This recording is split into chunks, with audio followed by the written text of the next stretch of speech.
You know what's wild? The upcoming federal election could actually decide whether you'll ever afford a home in Canada.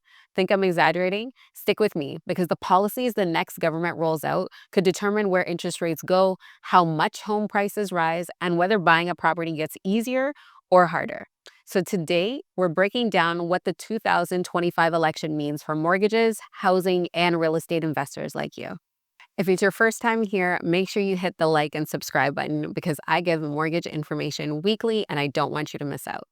Will the election affect mortgage rates? First, let's clear up something. Politicians don't control mortgage rates, but their policies absolutely influence them.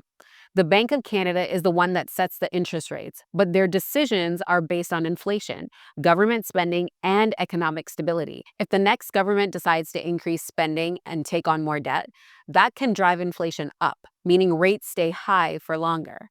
If they focus on cutting deficits and controlling inflation, we might actually see some mortgage rates start to drop. And here's the kicker.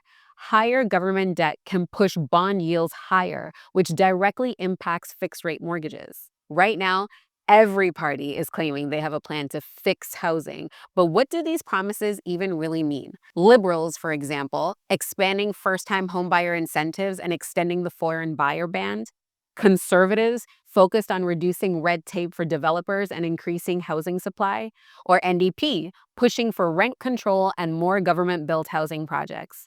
But here's what they're not saying. None of these plans are a quick fix. So if you're waiting for the government to magically lower home prices, you might be waiting a long time.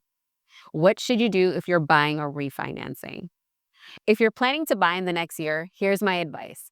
Lock in a pre-approval now so that you're ready no matter what policies change. Consider a shorter term fixed mortgage. If rates drop in the next 1 to 2 years, you can refinance into a lower rate. Start preparing now because waiting until after the election might mean paying more if prices increase.